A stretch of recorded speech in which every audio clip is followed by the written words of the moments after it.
Hello, welcome to my channel. In this episode, I will be reviewing an African violet called Frosty Frolic.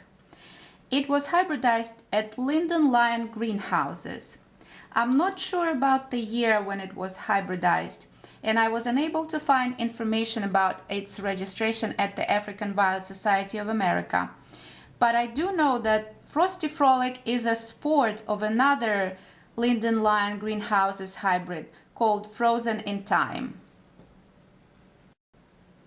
I don't have the Frozen in Time hybrid in my collection, so I just found a picture of it to show you what it looks like online. And so you can compare the two and you can see the difference right away. Frozen in Time has white color, single and semi-double stars with green edge. That's a Frozen in Time, and they are white in color. Sorry for the fingerprints on the screen here. The sport, the Frosty Frolic that I'm showing today, has lavender color, they are semi-double lavender cupped pansies with green-white fantasy and white dark green edge. So they're slightly different. Frozen in Time was registered with the African Violet Society of America in 2003. So this is being a sport. I imagine that it was hybridized around the same time or maybe slightly later. I would like to know more about it. So please do comment if you know or if you have more information about that. What you see in front of you is a young plant at the beginning of its first blooming cycle. It's a rather large variety. It's a standard variety, and the leaves are quite large. Here you can see them in comparison to my hand. The foliage is variegated, medium green and white, and it's quilted. These are really beautiful leaves. I love the foliage on this variety. At this point, the rosette has grown up to about 10 inches in diameter, and I imagine it will grow larger as the plant matures.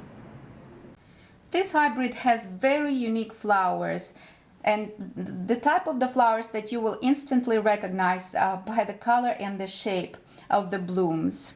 As I mentioned, they are semi-double lavender cupped pansies, and cupped meaning that they're slightly concaved by the shape, and they look like little spoon-like petals or cupped petals with green-white fantasy throughout the petal, and they also have a white dark green edge. They are about an inch up to an inch and a quarter in diameter. Here they are. This is the largest bloom, and this is the dime coin that you can see in comparison. So they're not very large, but they are truly special, and they're very beautiful, and they make this plant look very unique, this particular hybrid. And those of you who love green blooms, or the blooms that have green sections in the flowers, you will truly enjoy it. It certainly should be part of your collection if that's what you prefer in the blooms.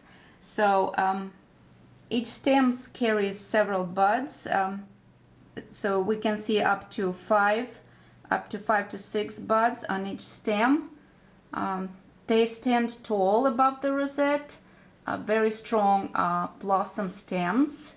I enjoy that in the African violet, because this elevates the blooms above the rosette, and it just makes them very prominent.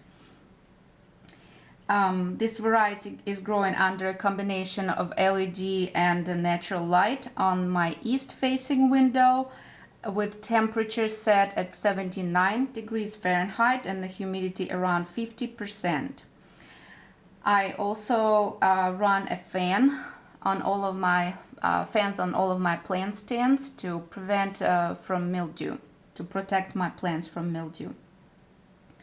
And people sometimes wonder how mildew comes about. Its spores are present in the air, and it's not like, if you